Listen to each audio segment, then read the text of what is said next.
8월 한 달도 여러분 하나님이 앞서가심으로 성령 충만함으로 큰 산들이 평지가 되는 역사가 있기를 바랍니다. 할렐루야.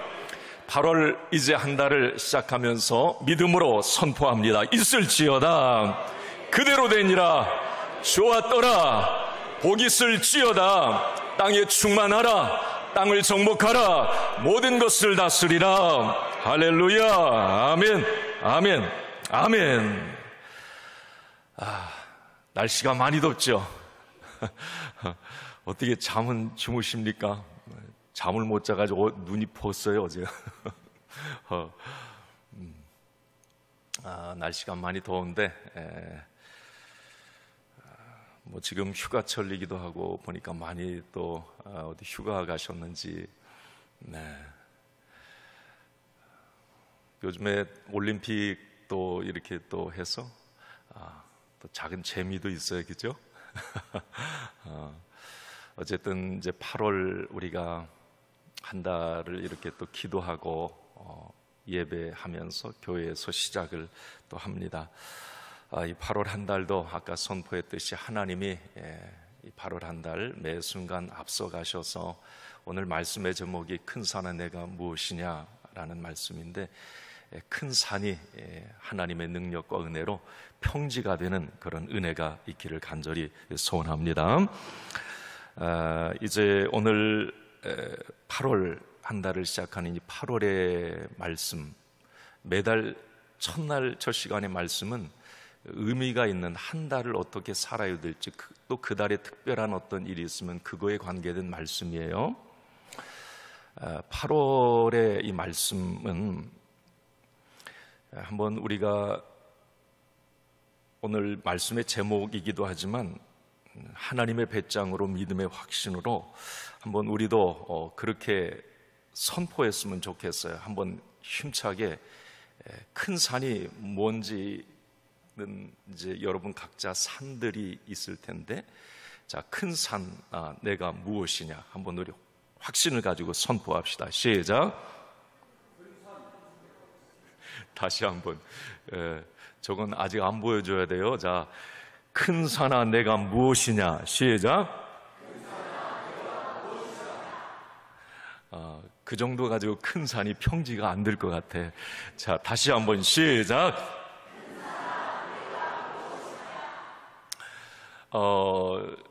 큰 산아 내가 무엇이냐. 이건 오늘 말씀 안에 있는 이 하나님께서 이 스룹바벨에게 주신 말씀이에요. 이제 말씀 내용을 보면 참 은혜가 되는데, 자, 큰 산아 내가 무엇이냐라고 하는 것, 이 큰 소리 치는 거에 산을 향해서 큰 산아 내가 무엇이냐. 가만히 생각해 봤어요. 이 성경은 사실 쥐뿔도 없는 사람들이 큰 소리 친 역사가 이 성경 이야기예요. 가만히 제가 이런 관점에서 성경을 봤어요. 아브라함부터 시작해서 뭐 다윗, 뭐 많은 성경의 축복의 주인공들은 사실 뭐 없어요. 그 사람들이 뭐 대단한 가문도 아니고.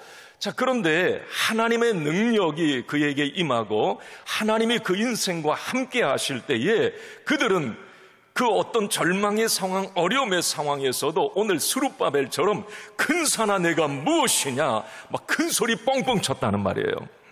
자, 여러분, 오늘 이제 한 달을 시작하는 우리에게 뭔가 우리가 뭐 그렇게 특별하게 뭐 힘이 있고 뭐 이 좋은 것들을 가진 사람들 아니잖아요. 부족한 부분들이 많지만 오늘도 우리는 하나님의 능력을 믿기에 오늘도 큰 산아 내가 무엇이냐 이렇게 선포할 수가 있는 것이죠.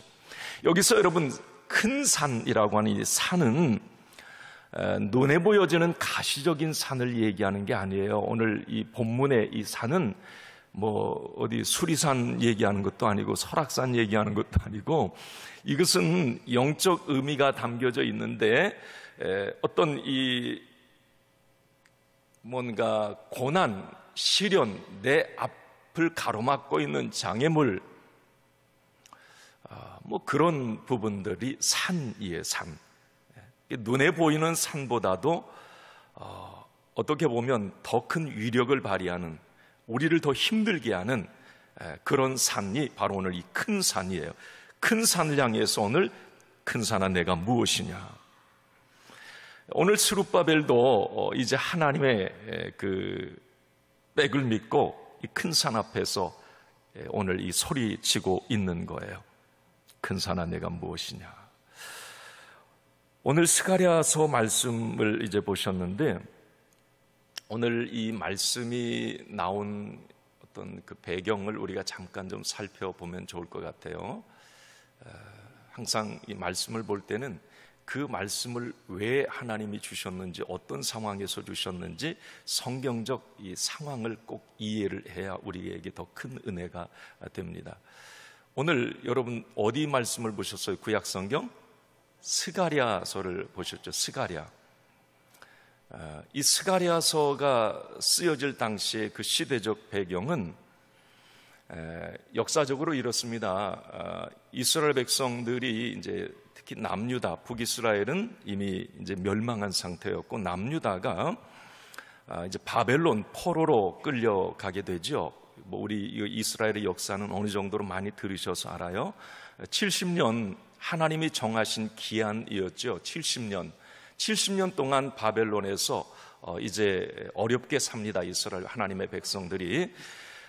결국은 이제 70년의 시간이 다 되면서 바벨론이 멸망을 해요. 어느 나라에 의해서? 일본에 의해서? 파사, 페르시아라고 하죠. 페르시아, 파사 나라가 강대국이 되면서, 바벨론보다 더 강대국이 되면서 그 당시에 막강한 힘을 가졌던, 그리고 이스라엘 남유다를 포로로 잡고 있던 그 바벨론이 패하게 돼요. 페르시아의 전쟁에서. 그 페르시아의 왕은 이제 고레스 왕이었는데, 고레스 왕이 이렇게 보니까 정말 가장 연약하고 힘없는 나라, 그 유대인 그 이스라엘을 이제 눈여겨 보게 되는 거죠. 물론 하나님께서 성경에 보면 이 고레스의 마음을 감동하게 하셨다, 이렇게 말씀을 합니다. 결국 이 고레스가 이스라엘 백성들에게 이제 자유를 주는 칙령을 내립니다. 그냥 너희들은 본국으로 돌아가라. 그들을 고토로 돌려보내라. 고향 땅으로 돌려보내라. 이게 이 고레스의 칙령이었습니다. 그 명령에 의해서 이제 이스라엘 백성들은 자유를 얻어서 이제 고국으로 돌아가게 되는 거죠. 이건 물론 하나님의 작품이었고 하나님의 개입의 역사였습니다.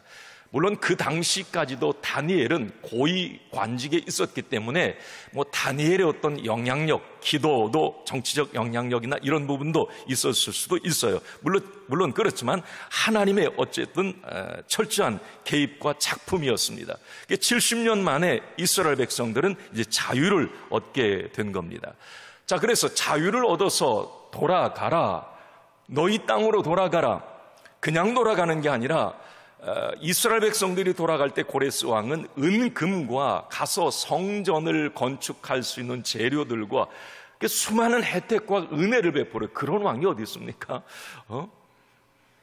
그래서 이스라엘 백성들은 자유를 얻어서 이제 고국 땅으로 돌아오는 그런 장면, 그게 이제 스가랴서의 배경이에요. 스가랴서의. 자, 자유를 얻어서 이스라엘로 돌아올 때에 그 포로들이 한꺼번에 이스라엘 땅에 다 돌아온 게 아니었어요. 자, 몇 차에 걸쳐서 돌아오죠? 3차에 걸쳐서 돌아와요. 3차. 그러니까 처음 한꺼번에 다 이스라엘 백성들이 해방이다 하고 왔으면 좋겠는데 그렇진 않았어요. 사실 70년 동안 바벨론에서 살다 보니까 바벨론에서 태어난 사람들도 많았겠고요. 그 문화에 익숙하니까 그냥 나 바벨론에 있을 거야. 그리고 사실 이 바벨론에서 이스라엘 땅까지 거리가 직선 거리가 700km였다고 하니까 여기서 서울역에서 부산까지 400km 찍히더라고요. 어제 검색을 해보니까 그러면 700km면 거의 한 번 왔다 갈 정도의 거리, 그 직선 거리입니다. 곡선 거리 사람 걸어간다 그러면 1500km를 얘기하는데 그러면 이 서울에서 부산까지 몇 번을 왔다 갔다 해야 되는 거 아니에요? 뭐 3-4번은. 그러니까 엄청나게 먼 거리예요. 바벨론에서 자유를 얻어서 이스라엘 땅으로 쉽게 뭐 옆에 뭐 서울역 가는 게 아니고 너무 많은 이 거리를 걸어가야 됩니다. 그러니까 이 바벨론에 살던 이스라엘 백성들이 귀찮은 거예요. 그냥 뭘 이스라엘 땅 뭐 왜 가, 그냥 여기서 살지, 자유를 우리에게 줬는데. 또 이제 1차 포로 귀환 때 약 49,897명인가요? 5만 명에서 이제 몇십 명 부족한 약 5만 명의 사람들이 움직이게 돼. 1차 귀환 때 5만 명 정도가 이제 돌아오게 되는데 그때 지도자가 스룹바벨이에요. 스룹바벨. 이 스룹바벨 참 대단한 젊은입니다.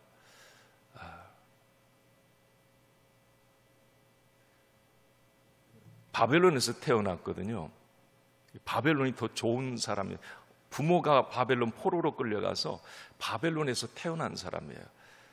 그런데 자기 민족을 이끌고 1차 때 지도자가 돼서 한 번도 안 가봤을 거 아니에요. 그 이스라엘 땅을. 미지의 땅 아니에요. 하나님이 가라 약속의 땅. 거기를 이 스룹바벨이 리더가 되어서 끌고 간다. 이 스룹바벨 입장에서 얼마나 두려웠을까, 얼마나 불안했을까.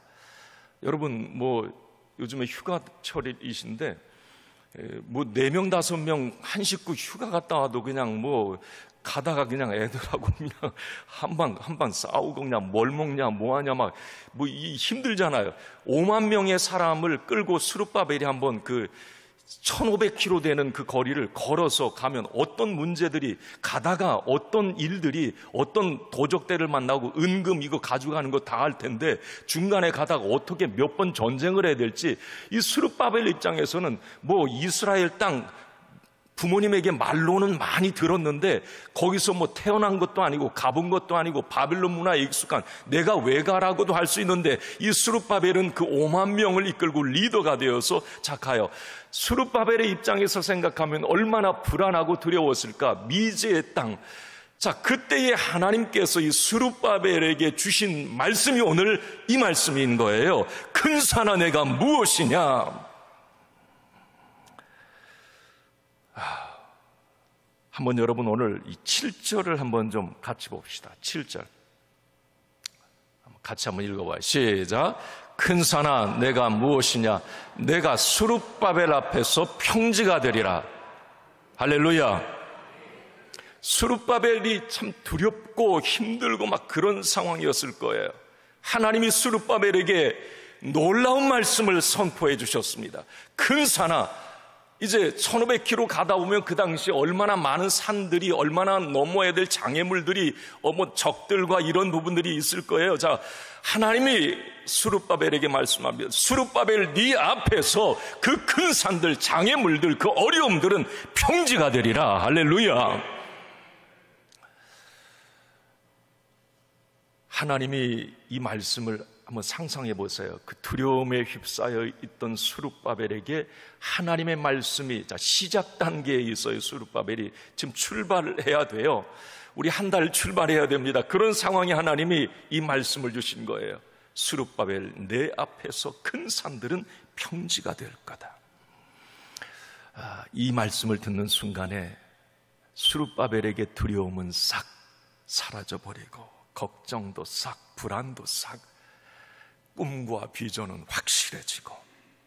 그래서 저는 우리가 어렵고 힘들 때마다, 무언가를 시작할 때마다 한번 이 오늘 말씀을 떠올렸으면 좋겠어요. 이 한 달, 8월 한 달도 내 앞에 어떤 산들을, 크고 작은 산들을 만날 때마다 오늘 하나님은, 스룹바벨에게 이 말씀을 주신 하나님은 나의 하나님이시고 나의 아버지가 되십니다. 자, 그래서 우리도 오늘 그 하나님의 배짱으로, 뭐 아까 말씀 쥐뿔도 없는 그런 하나님의 사람들이에요. 그렇지만 하나님의 백 믿고 믿음의 확신을 가지고 오늘 스룹바벨도 선포하는 겁니다. 자, 우리 한번 스크린 한번 보여주세요. 이걸 레마의 말씀으로 오늘 스가랴 4장 7절을 한번 우리 거기 스룹바벨 이름 들어갔잖아요. 거기에 내 이름을 넣어가지고 한번 선포합시다. 시작. 큰 산아 내가 무엇이냐? 내가 김동수 앞에서 평지가 되리라. 할렐루야. 여러분들 이름이 안 들렸어. 제가 마이크다 대고 제 이름을 너무 크게 해가지고. 자, 한번 다시 한번 시작. 큰 산아 내가 무엇이냐? 내가 평지가 되리라. 할렐루야.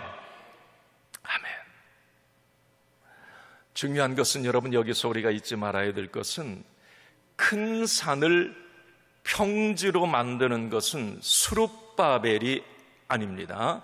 자, 그것 잊지 마세요. 이 한 달도 우리의 인생 가운데 이 산들을 만날 때에 그 장애물, 고난, 시련, 여러 가지 어려운 부분들을 만날 때 자, 그 산들을 평지가 되게 하는 이 일은 자, 오늘 하나님이 이 스가랴 선지자를 통해 주신 말씀이기도 해요. 내 힘과 내 능이 아니라 오직 나의 영으로 되느니라 그래요. 그 말을 먼저 선포해 주세요. 6절을 한번 좀 보여주세요. 6절. 자, 오늘 시작. 그가 내게 대답하여 이르되 여호와께서 스룹바벨에게 하신 말씀이 이러하니라. 만군의 여호와께서 말씀하시되 이는 힘으로 되지 아니하며 능으로 되지 아니하고 오직 나의 영으로 되느니라. 아멘. 여러분 많이 들어보셨죠? 예전 성경 오직 나의 신으로 되느니라 막 그렇죠. 스룹바벨에게 주신 말씀이에요.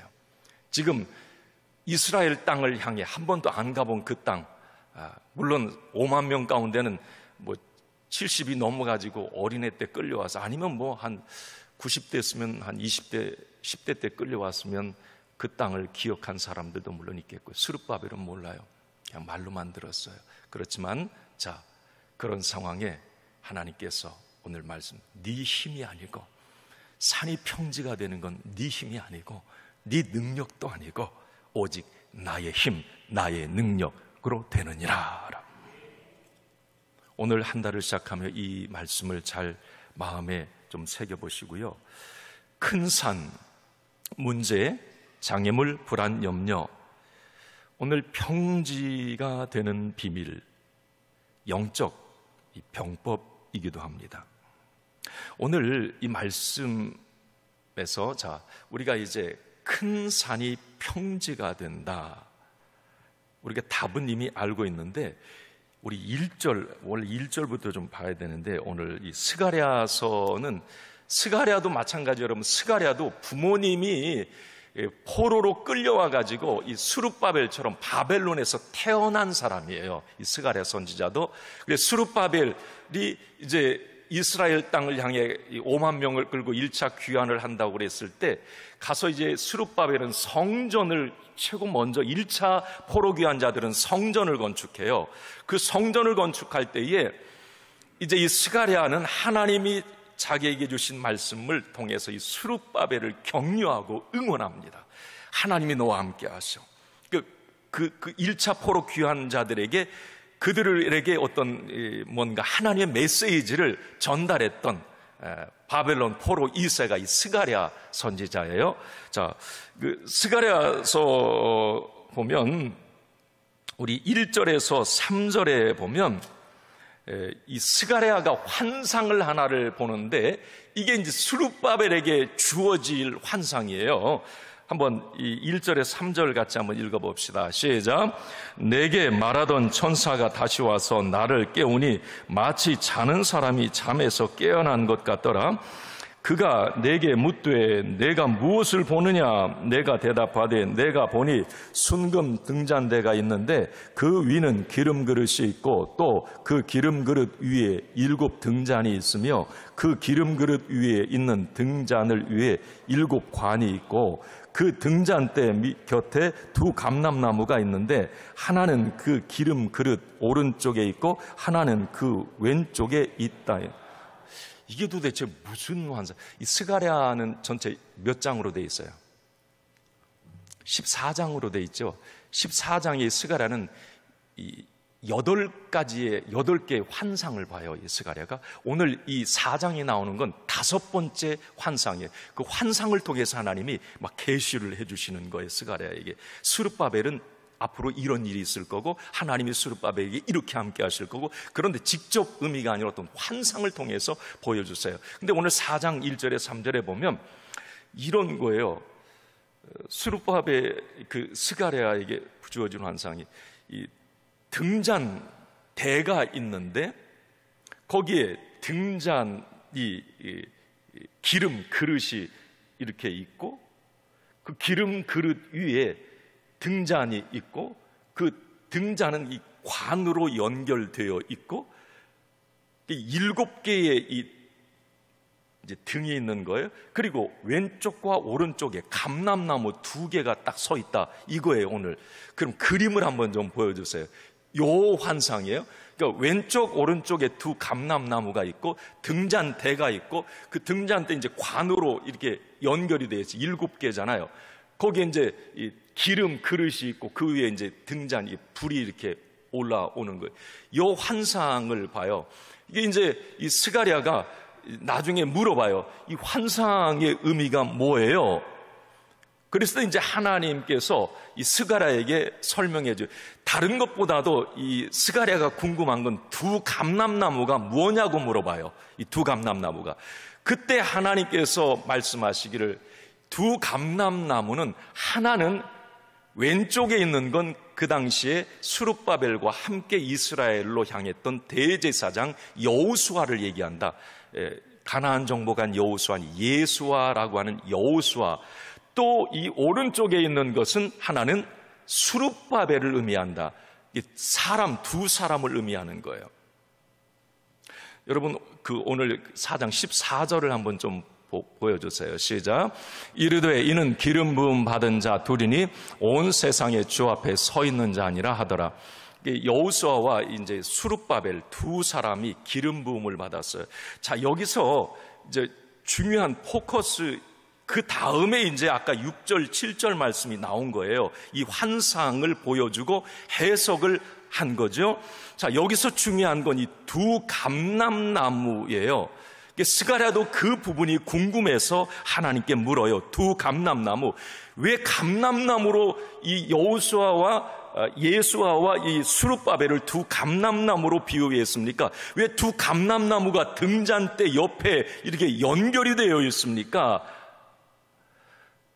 그때 하나님께서 하신 말씀이 그거예요. 이 감람나무는 여러분, 이 등잔대 기름으로 그 당시에 썼단 말이에요. 그러면 이 감람나무는 이 기름의 공급원이에요. 다시 말하면 기름이 충만할 때의 등잔불은 꺼지지 않고 앞으로 전진해 나아갈 수가 있어요. 자, 2 감람나무, 스룹바벨과 여호수아에게 하나님이 요구하신 건 2 감람나무가 되라라고 하신 것은 뭐 하는 거냐면, 너희들은 감람나무처럼 기름이 충만한 상태가 될 때에 이 불은 꺼지지 아니하고 그 불을 통해서 너희들은 앞으로 계속 전진해 나아갈 거다. 어둠에 있지 아니하고 너의 앞을 인도할 거다. 불기둥과 구름기둥 이전에 상상하시면 돼요. 그게 너희들이 원하는 그 목적지에 도착을 하게 될 거다. 여기서 이제 이 기름이라고 하는 이 부분을 나의 영이라고 이제 6절에 그렇게 해석을 한 거예요. 나의 영, 나의 영은 성령을 말합니다. 성령님, 성령. 그러니까 2 감람나무는 성령의 어떤 충만한 상태가 있을 때에 거기에 이게 연결이 되어 있어요. 불이 밝혀지는 거예요. 성령, 이건 결국 결론적으로 말하면 2 감람나무처럼 나의 영으로, 성령으로 이 기름이 충만할 때에 너희들은 반드시 승리한다. 큰 산들이 평지가 되는 그런 역사가 일어난다. 고린도후서 1장 21절과 22절을 한번 좀 봅시다. 자, 시작. 우리를 너희와 함께 그리스도 안에서 굳건하게 하시고 우리에게 기름 부으신 이는 하나님이시니 또한 우리에게 인치시고 보증으로 우리 마음에 성령을 주셨느니라. 여러분, 거기 기름 부으시는 이는 누구세요? 하나님이세요. 그 기름이 뭐예요? 성령이에요. 성령. 이 스가랴의 환상이 신약 성경에도 계속 이어지는 거예요. 기름 부음다. 기름은 성령을 의미하는 거예요. 이 이유로 계속 하시겠습니까?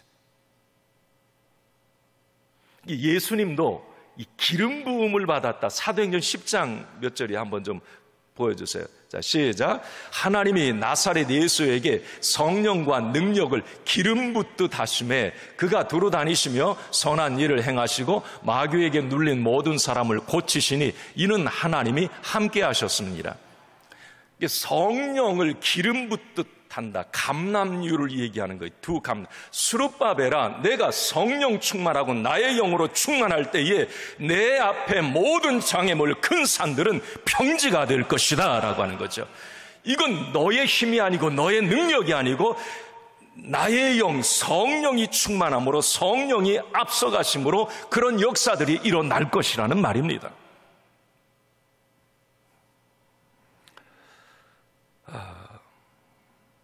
나중에 이제 결국 스룹바벨은 이 한 말씀, 여러분, 사람이 막 그런 것 같아요. 이 불안하고 두렵고 막 뭔가 절망 가운데 있을 때 많은 것이 내 힘나게 하는 거 아니고 어떤 한 말씀이 레마의 말씀으로 확 부딪혀오면 불이 확 붙어버려요. 그 절망의 상황에 확 일어날 수 있어요. 사람이 이게 참 신비하더라고요. 이 스룹바벨에게 오늘 이 나의 영으로 된다 7절, 그 다음에 나의 영으로 충만하면 큰 산은 내 앞에서 평지가 된다. 스룹바벨은 이 말씀 한마디가 뭐 다 받고 났을 것 같아요. 불안과 두려움 싹 사라져 버리고요. 결국 이제 이 스룹바벨은 성전 건축 1차 포로 귀환 이후에 성전 건축을 완공해. 다 초판에 못해요. 한번 중단이 됩니다. 그렇지만 나중에 끝까지 그 임무를 완수해요. 그가 끝까지 그 꿈과 비전을 이룰 수 있었던 것. 이 스가랴 학계서에 보면요, 얼마나 이 방해들이 심했는지 막 그 주변의 사람들이 성전 건축해 대니까 갔다가 고레스왕에게 막 투서를 넣어가지고 성전 건축 못하게 하고, 여러분 아시잖아요. 막 그러다 중단이 되고 또 스룹바벨이 가서 사정을 하고 다시 재가를 받아서 또 1500km 가가지고, 여러분 이런 많은 어려움의 과정들 다 이겨낼 수 있었어요. 뭐예요? 나의 영으로 된다. 내가 성령 충만하고 나를 앞세울 때 큰 산들은 평지가 될 것이다.